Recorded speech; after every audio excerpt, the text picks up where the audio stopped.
Welcome to The Rock.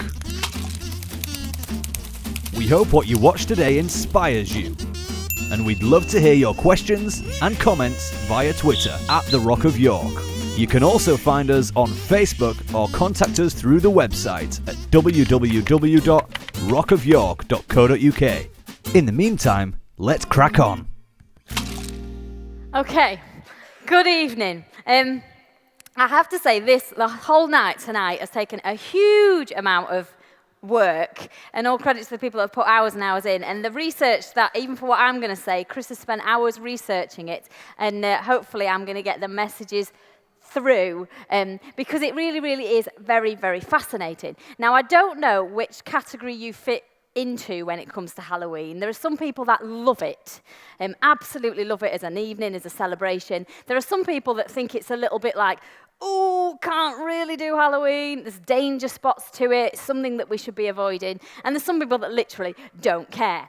But we very, very, very much believe in this place that we are going to be on a quest for truth, to find what the truth is in everything. And we're going to look at it. We're not going to be daft about anything and accept everything, but everything is open to be questioned. And really, Halloween's one of those things that I think until probably this process this week, I probably hadn't really given it a lot of thought, really. I probably just believe what was handed down to me from different influences, a lot from my parents, a lot from being around church life, and it wasn't actually anything I really considered where it particularly comes from, or what my feelings were about it, or really ever celebrated it. And there really is something worth celebrating tonight. So we think of Halloween sometimes is attached to this sort of negative association that's all of a sudden, you know, things that go bump in the night and things that might be out to get us. But yet when you think of other celebrations, they have positive associations. So you've got things like Christmas, which is equally linked to pagan festivals and all sorts of other things. But because Christmas has become synonymous with the birth of Jesus and carols and all of those things, we have assimilated it into our faith and actually made it part of what we celebrate, and we almost don't worry too much about the other things that have become attached to it because it's very positive in its association. Now, Easter's a little bit the same, isn't it? If you trace back to the history of Easter, there's all sorts of things attached to it. We don't worry about that. We've somehow brought it into our belief, our current understanding, and it becomes something incredibly positive. Now, should we be people that just sort of think, well, that's what the associations have always been, so we'll keep doing Christmas and Easter, but Halloween we'll be like, no, we won't touch that one. We've got to be the same with them all, haven't we? And that's the journey we're on tonight. Now, there's many, many things that have been mixed into Christianity today. I found this picture that says, silly Christian. I'm not insulting you any more than me. It was attached to the picture. But look at all the things that are linked to pagan that we just and now we accept them and we just celebrate them for what they are, and that's just there. So we have mixed all sorts of things. And it really begs the question sometimes that when we avoid certain things, like Halloween and other things, you think, well, how small have we made our God that there can be this one night of the year where something might get us? If we dress up or do this or do that, we're somehow suddenly vulnerable to an evil that we're not vulnerable to in these other things, but suddenly with Halloween, that becomes a danger spot. Now, Romans 8 talks about, asks the question, who shall separate us from God? And it lists a bunch of things that you would say have very negative associations. And then it says this, yet in all these things, we are more than conquerors through him who loved us. For I am persuaded that neither death, nor life, nor angels, nor principalities, nor power, nor things present, nor things to come, nor height, nor depth, nor any other created thing shall be able to separate us from the love of God, which is in Christ Jesus our Lord. In all these things, we are more than conquerors through him who loved us. And as I was thinking about this today, my question came to me and to you tonight. Are we persuaded that all things means all things, or does all things mean some things? Because either all things are all things, or all things are some things. All is all, isn't it? Now, as I said, does that mean we get stupid and embrace everything? No, because it says everything is permissible, but not everything's going to be beneficial. But isn't it just as ridiculous to just mimic everything we have been handed down without ever looking for the rich understanding and maturity of our faith to make a conscious decision? Now, we're not going to cover everything tonight. But just very, very briefly, let's talk a little bit about what went into the mixture. Now, Martin Luther, you're going to hear more about Martin Luther in a minute, but he said this: "It seems a small matter to mingle the law and the gospel, faith and works, but it creates more mischief than a man's brain can conceive." And some of you will have heard that quote before. And Halloween is something that has been mixed in with the mischief. That somehow or other, the mixture of things that has gone into it has brought us to, some of us, to a conclusion that's not helpful. Now, let's do a little bit of history. On the 31st of October, have a read of that for a minute while I take some water. About the thin place. On the 31st of October, the pagans used to celebrate, approximately about 2,000 years ago. This was, the 31st of October was their like New Year's Eve, and the 1st of November was their New Year's Day. And what they believed was that because this was a moment of change, almost a pivotal moment, that because there was a pivotal moment, that created this kind of thin place between the natural and the supernatural, because there was a shift between years. Now, because it created a thin place in that transitional moment, that was where they believed that somehow some things might be able to get through, because they had two seasons. They had winter and they had summer. And at this time of the year, the harvest was coming in, and what happens at the start of winter? Everything dies off, doesn't it? Now, it dying off is actually the beginning of an incredible process, because when the trees and the plants die, they die so the roots grow back down into the ground, so that when the time comes around again, there's enough strength in those roots to bring you a new harvest. So actually, the whole process was very positive, because they understood that darkness goes to light, evening goes to morning, and that's how their calendar worked. So it wasn't a bad thought, and it wasn't a bad moment. And in any time of change, superstitions often kick in. You know those times when we're transitioning from here to here, and you're a bit like, I don't know what's going on, this feels different, and it can feel very chaotic. What do? We try and hold on to things to ground us again. So we start coming up with imagined things, and we start sort of going to those places and then making those things quite solid in our life. So it became this time of sort of superstition. Now, in the thin place, spirits could get through from where they'd gone. So they'd passed from earth to somewhere else, and between this old and new, they could somehow get through in this thin place. And you can read lots more about it. But the spirits might look for bodies to inhabit. So what they did was they dressed up and made lots of noise, so that in this thin place, when these spirits might be looking for something to inhabit, they would be frightened away. And they used to leave treats out for them as well. So they'd be like, if we're really nice to these not so nice spirits, and we give them stuff, they might not come and rest on us. So you can see where the sort of dressing up and all those things began. And now, not only was there something going on around this time with the pagan faith, religion, whatever you call it, the early church had a day that they celebrated during the year where they remembered the saints that had already gone before, and those that had already moved on, and they celebrated them. And later on in history, the Catholic Church decided to put that day attached to this pagan festival on the same sort of time scale, and they made that All Saints' Day, All Hallows' Eve, which some of you may have heard of. And it was a day to honour the saints and martyrs who had moved on. Now, don't miss the nuance of that, in that if you're honouring the saints and the martyrs who've moved on, are you honouring everybody? You're only honouring those that you think are somehow deserving of being honoured on that day. If you're not including the saints and martyrs, you've still got a problem and you had to be considered. So what the Catholic Church did was, on this day, they would go around to the homes and they would ask for... let me read what it says here. Look, I'm getting it right. They would ask the person in the house for a little cake. Think of the idea of where candy comes from. And on the basis of them receiving a cake, they would then pray for their dead relatives. Now, that was because their dead relatives were in this place called purgatory, and they were going to be stuck between the life that they had on earth and where they were going to end up. And they needed some help in the middle, and they needed prayer in the middle to make their time in purgatory not as long. And it's still what sort of the Catholic faith believes to this day. Now, we're nearly there for the first bit. I've been 10 minutes, but give me 30 more seconds. Now, maybe 1 minute. I might be exaggerating there. Don't think I can do it in 30 seconds. Now, in the Reformation in 1517, this guy, Martin Luther, he pinned his 95 Theses on the door of the cathedral on the 31st of October. Now, that wasn't a coincidence. He pinned it on the door on that day because he was making the point that the Catholic Church were making money out of people about what was going to happen next. And he was saying, hang on a minute, the just shall live by faith. This is a gift that we have been given, and you've turned it into something that makes money off people. So he even then was redeeming that day, just like we're redeeming that day tonight, and we're part of that revolution, because he said he was protesting against the selling of indulgences for the dead.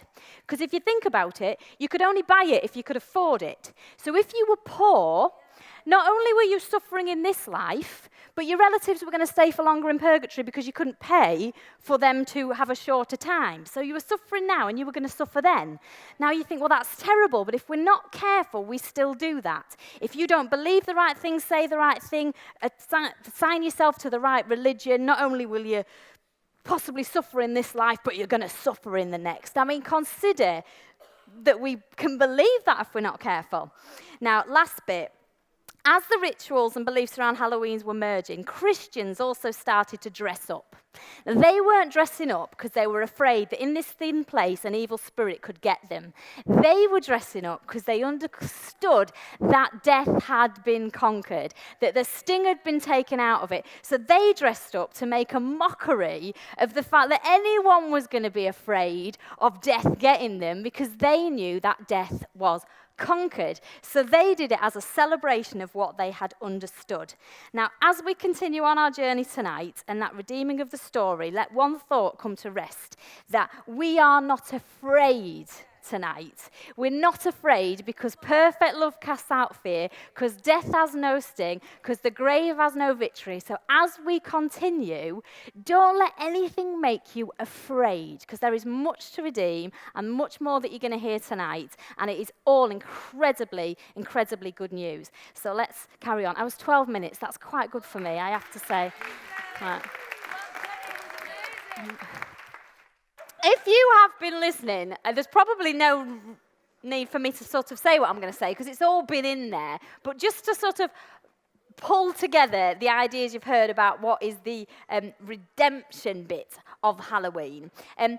Let's just think for a moment about what other cultures actually do, because you can think, well, the thing we do must be the thing that must be done everywhere.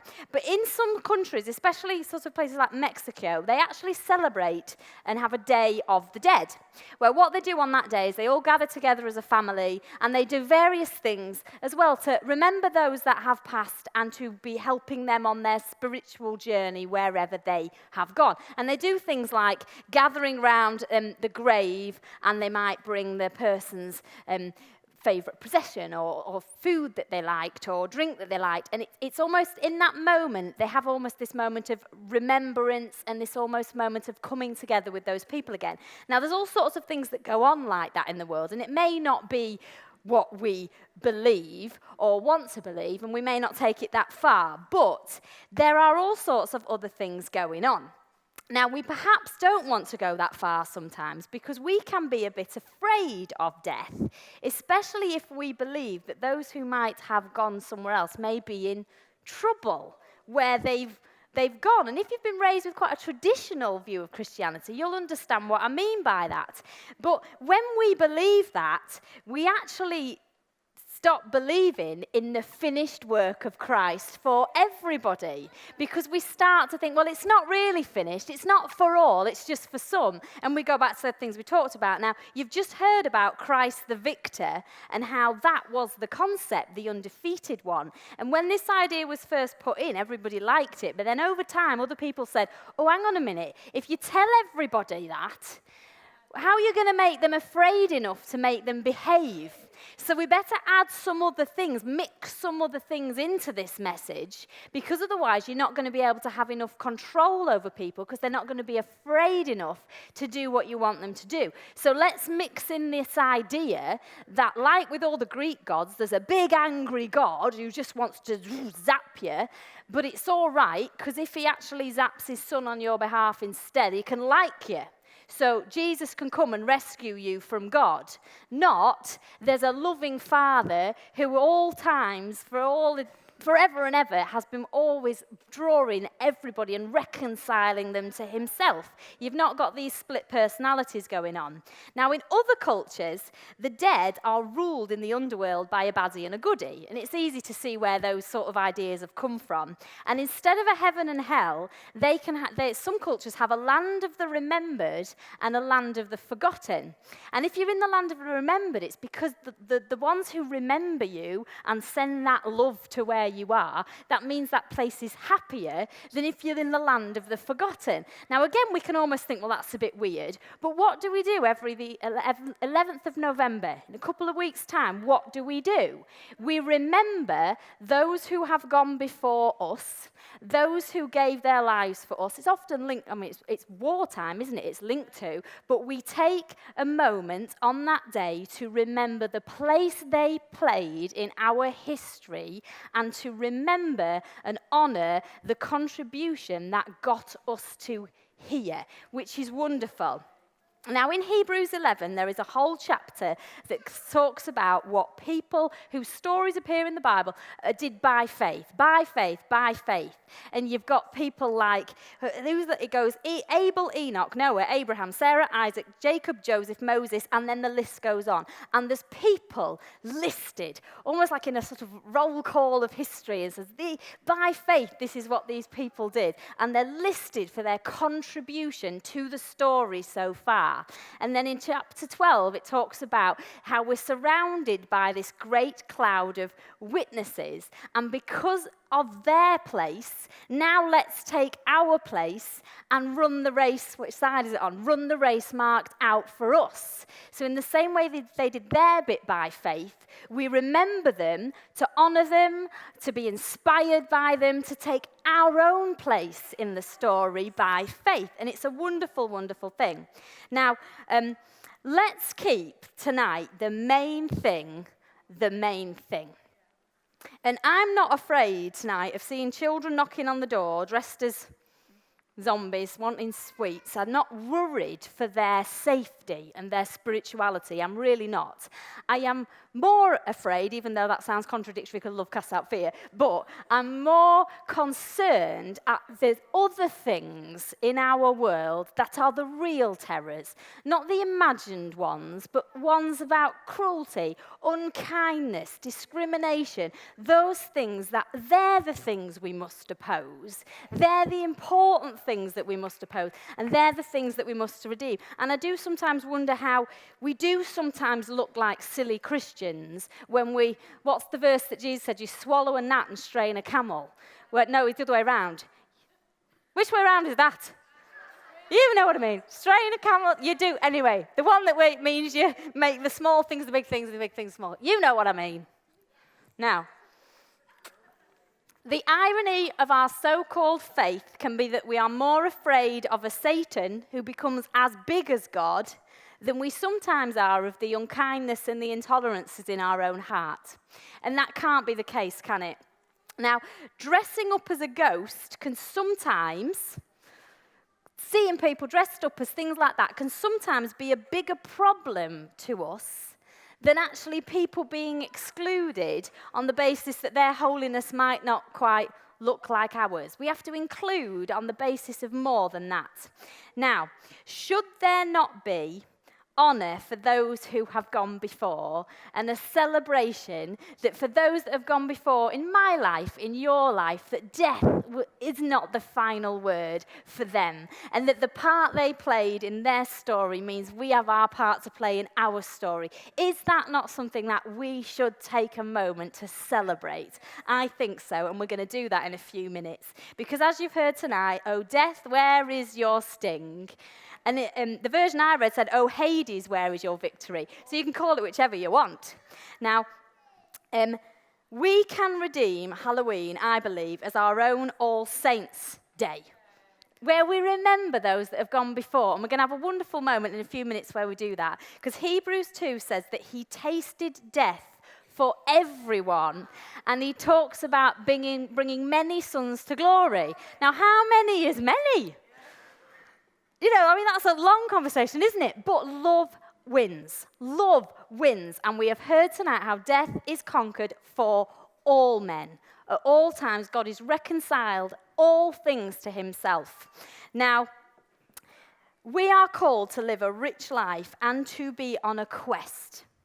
And we are on a quest in this place. We are going somewhere. We are pursuing the whole truth about this undefeated one and everything that means for every person in our time, to take our place in the story, to run the race marked out for us. And I would rather concern myself with that quest on Halloween and every Halloween, and remember that Halloween can be about where I take my place in the story, than worry about anything evil somehow affecting me when everything good has already been given. So it is incredible news, and my last point on here was what's already been said tonight, that we can pit God against this enemy of equal power, and in doing that, we just fall for the mischief and make God incredibly small. And that is not the scenario tonight. It really isn't, because death is conquered, and in a few moments we're going to have a wonderful moment of celebration and remembrance, and we're going to be committed to remembering those that have gone before, and in honor of them, making sure we take our place and consider those who will come after us and be everything we need to be in our own lifetime. So we'll carry on for the last few minutes, and then we'll have a great celebration at the end. All right. Thanks for watching. You can find out more about all the Rock is doing locally and internationally at www.rockofyork.co.uk. And why not support The Rock from wherever you are? Just hit the donate button now to help us help others.